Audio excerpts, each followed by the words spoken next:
क्या आपने कभी सोचा है कि एक पढ़ा लिखा, समझदार, तार्किक इंसान भी कभी कभी ऐसे फैसले क्यों ले लेता है जिनके नतीजे खतरनाक, हैरान करने वाले और कभी कभी शर्मनाक तक हो जाते हैं? क्यों एक भीड़ एक इंसान की सोच को बदल देती है? क्यों एक आदेश हमारी नैतिकता से ज्यादा ताकतवर हो जाता है? और क्यों हम खुद को आजाद समझते हुए भी असल में दूसरों के विचारों के कैदी बने रहते हैं? सोचिए, अगर आपके सामने 10 लोग खड़े हों और सभी एक साफ साफ गलत बात को सही कहें, तो क्या आप अपनी आंखों पर भरोसा करेंगे या भीड़ की आवाज पर? यही सवाल 1950 के दशक में मनोवैज्ञानिक सोलोमन एश ने अपने प्रसिद्ध प्रयोग में पूछा था, और जो नतीजा निकला उसने इंसानी सोच की नींव हिला दी।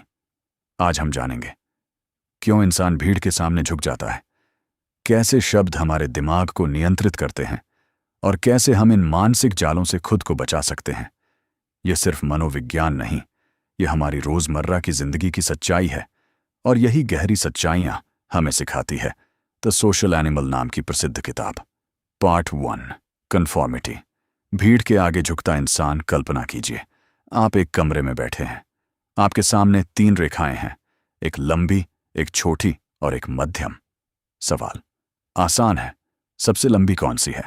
जवाब इतना स्पष्ट है कि कोई बच्चा भी बता सकता है, लेकिन कमरे में मौजूद सभी लोग जानबूझकर गलत जवाब दे रहे हैं। अब आप क्या करेंगे? क्या आप सच बोलेंगे या भीड़ के साथ गलत बोल देंगे? सोलोमन एशो के प्रयोग में करीब 75% लोगों ने कम से कम एक बार भीड़ के साथ गलत जवाब दिया। क्यों? क्योंकि इंसान को सच से ज्यादा डर लगता है अलग दिखने का, अलग पड़ जाने का, जज होने का, अकेला पड़ जाने का। यही है कन्फॉर्मिटी, जब हम सच जानते हुए भी भीड़ के साथ खड़े हो जाते हैं। रियल लाइफ एग्जाम्पल सोचिए, कितनी बार हम ऐसा करते हैं?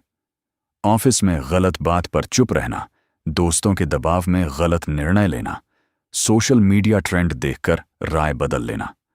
हम सोचते हैं हम स्वतंत्र हैं, लेकिन असल में हम सामाजिक दबाव से नियंत्रित होते हैं। पार्ट 2, अथॉरिटी का दबाव।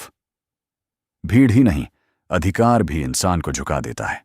1960 के दशक में मनोवैज्ञानिक स्टैनली मिलग्रम ने एक चौंकाने वाला प्रयोग किया। लोगों से कहा गया, एक मशीन से दूसरे व्यक्ति को बिजली के झटके दें जब वह गलत जवाब दे। झटकों की तीव्रता बढ़ती गई और प्रयोग के दौरान कई लोग उस स्तर तक पहुंच गए जहां झटके घातक हो सकते थे। लेकिन वे रुक क्यों नहीं गए? क्योंकि एक अथॉरिटी कह रही थी, कंटिन्यू। लेसन, जब नैतिकता और आदेश टकराते हैं तो अधिकतर लोग आदेश चुनते हैं। इसी कारण इतिहास में भयानक घटनाएं संभव हो पाईं। लोग बुरे नहीं थे, वे बस आदेश का पालन कर रहे थे। पार्ट 3, पर्सुएजन।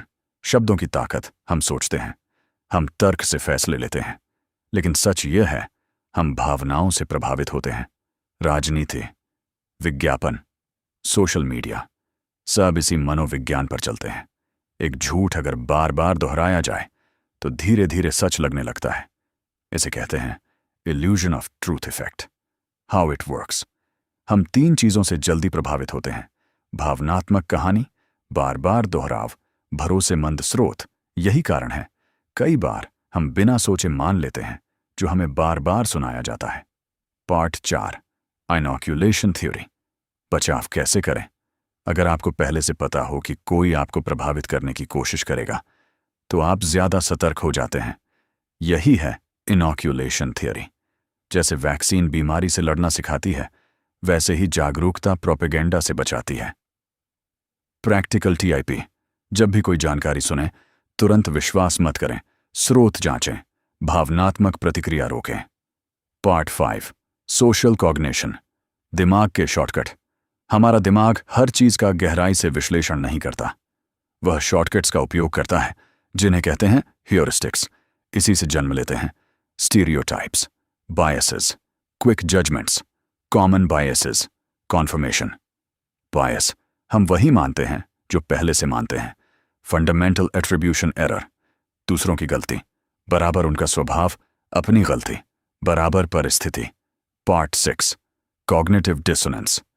जब हमारे विचार और कर्म टकराते हैं तो दिमाग में बेचैनी पैदा होती है। मनोवैज्ञानिक लियोन फेस्टिंगर ने इसे नाम दिया कॉग्निटिव डिसोनेंस। इससे बचने के लिए हम क्या करते हैं? गलती मानने के बजाय अपने फैसले को सही ठहराते हैं। Part 7 aggression. हिंसा सीखी जाती है। हिंसा सिर्फ जन्मजात नहीं होती, यह सीखी भी जाती है। मनोवैज्ञानिक एल्बर्ट बंडूरा के बोबो डॉल एक्सपेरिमेंट ने दिखाया बच्चे वही करते हैं जो वे देखते हैं। मीडिया, माहौल, रोल मॉडल सब हिंसा को बढ़ा या घटा सकते हैं। Part 8 prejudice. दिमाग का जहर पूर्वाग्रह स्टीरियोटाइप से जन्म लेता है और भेदभाव में बदल जाता है, लेकिन इसका इलाज भी है। संपर्क साझा, लक्ष्य सहानुभूति। जब इंसान इंसान से मिलता है तो लेबल टूट जाते हैं। Part 9 attraction and love. हम किससे जुड़ते हैं? प्यार, आकर्षण और रिश्ते ये हमेशा से इंसानों के लिए रहस्य रहे हैं। लोग अक्सर कहते हैं कि प्यार अंधा होता है या दिल के रिश्तों का कोई तर्क नहीं होता, लेकिन मनोविज्ञान, साइकोलॉजी हमें बताता है कि प्यार और आकर्षण पूरी तरह रहस्यमय नहीं है। इनके पीछे कुछ स्पष्ट वैज्ञानिक और मानसिक कारण होते हैं। मनोवैज्ञानिक शोध बताते हैं कि हम आमतौर पर 4 मुख्य कारणों से किसी की ओर आकर्षित होते हैं: प्रॉक्सिमिटी, निकटता; सिमिलैरिटी, समानता; रेसिप्रोसिटी, परस्पर पसंद; और फिजिकल अट्रैक्शन, शारीरिक आकर्षण। आइए इन सभी को विस्तार से समझते हैं। 1 प्रॉक्सिमिटी, पास रहने वाले लोगों से जुड़ाव। प्रॉक्सिमिटी का मतलब है भौतिक या मानसिक रूप से किसी के पास होना। मनोविज्ञान कहता है कि हम उन लोगों से जल्दी जुड़ जाते हैं जो हमारे आसपास रहते हैं, जैसे हमारे पड़ोसी, सहकर्मी, क्लासमेट या रोज मिलने वाले लोग। क्यों होता है ऐसा? जब हम किसी को बार बार देखते हैं तो हमारे दिमाग में फैमिलियरिटी, परिचितता बढ़ती है। परिचित चेहरों से हमें सुरक्षा और आराम का एहसास होता है। बार बार मिलने से बातचीत के अवसर बढ़ते हैं, जिससे रिश्ता धीरे धीरे गहरा होता जाता है। यानी प्यार कई बार अचानक नहीं होता, वह धीरे धीरे पास रहने से विकसित होता है। 2 सिमिलैरिटी। हम जैसे लोग हमें क्यों अच्छे लगते हैं? सिमिलैरिटी का मतलब है समान विचार, आदतें, रुचियां या जीवन शैली। मनोविज्ञान कहता है कि हम उन लोगों से ज्यादा जुड़ते हैं जो हमारे जैसे होते हैं। इसके पीछे कारण समानता हमें समझे जाने का एहसास देती है। जब किसी की सोच हमसे मिलती है तो कम संघर्ष और ज्यादा तालमेल होता है। समान रुचियां जैसे किताबें, संगीत, यात्रा बातचीत को आसान बनाती हैं। उदाहरण, 2 लोग जिन्हें एक ही तरह का संगीत पसंद हो जल्दी दोस्त बन जाते हैं। जिनकी सोच, मूल्य और लक्ष्य समान हो उनका रिश्ता ज्यादा स्थिर होता है। इसलिए कहा जाता है ऑपोजिट्स अट्रैक्ट। एक रोमांटिक विचार है, लेकिन वास्तविक जीवन में सिमिलैरिटी रिश्तों को मजबूत बनाती है। 3 रेसिप्रोसिटी। जो हमें पसंद करे हम उसे क्यों पसंद करते हैं? रेसिप्रोसिटी का मतलब है परस्पर पसंद या म्यूचुअल लाइकिंग। मनोविज्ञान कहता है कि जब हमें पता चलता है कि कोई व्यक्ति हमें पसंद करता है तो हम भी उसकी ओर आकर्षित होने लगते हैं। ऐसा क्यों होता है? हर इंसान चाहता है कि उसे महत्व मिले। जब कोई हमें पसंद करता है तो हमारा आत्मसम्मान बढ़ता है। हमें उस व्यक्ति के साथ सुरक्षित और स्वीकार्य महसूस होता है। एक सरल सच, हम अक्सर उसी से प्यार करने लगते हैं जो हमें प्यार और सम्मान देता है। उदाहरण, अगर कोई बार बार आपकी तारीफ करता है तो आप भी उसकी ओर आकर्षित होने लगते हैं।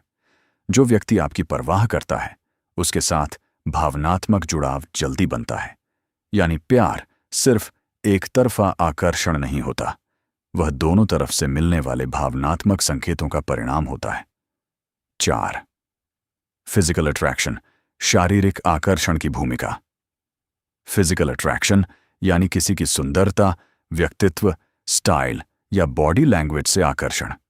मनोविज्ञान बताता है कि पहली छाप अक्सर दिखावट पर आधारित होती है। क्यों महत्वपूर्ण है?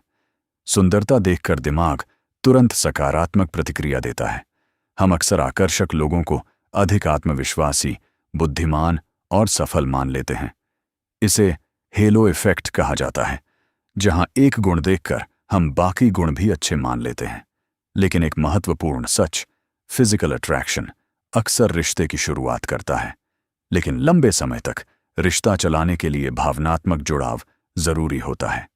प्यार सच में क्या है? इन चारों तत्वों को समझने के बाद एक बात साफ हो जाती है। प्यार सिर्फ भावना नहीं, बल्कि मनोवैज्ञानिक प्रक्रिया है। प्यार में शामिल होते हैं निकटता, समानता, भावनात्मक प्रतिक्रिया, आकर्षण, सुरक्षा और विश्वास। इसलिए कहा जाता है, प्यार जादू नहीं, यह मानव मन की स्वाभाविक प्रतिक्रिया है।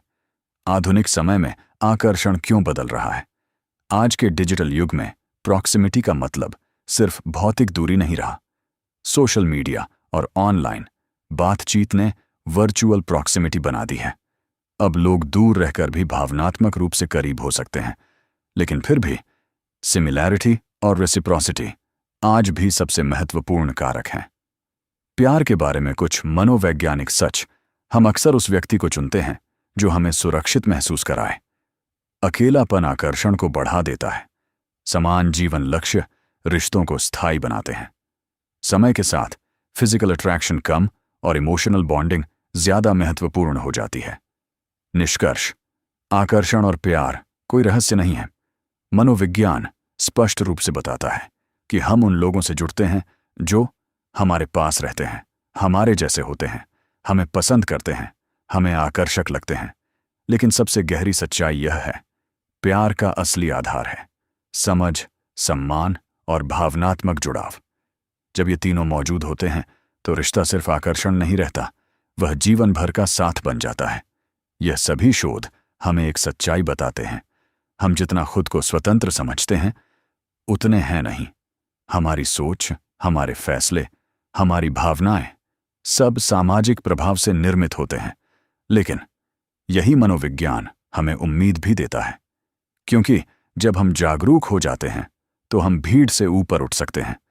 भीड़ के साथ चलना आसान है, लेकिन सच के साथ खड़ा होना हिम्मत मांगता है। और शायद यही इंसान होने की सबसे बड़ी पहचान है। अगर आज की इस वीडियो ने आपकी सोच को झकझोर दिया तो अभी वीडियो को लाइक करें और कमेंट में जरूर लिखें, मैं भीड़ से नहीं, सच से चलूंगा। ऐसी ही गहरी, जिंदगी बदल देने वाली साइकोलॉजी और लाइफ विजडम की वीडियो के लिए चैनल वंदना विजडम को सब्सक्राइब करें और बेल आइकन जरूर दबाएं, क्योंकि यहां हम सीखते हैं सिर्फ जीना नहीं, समझदारी से जीना।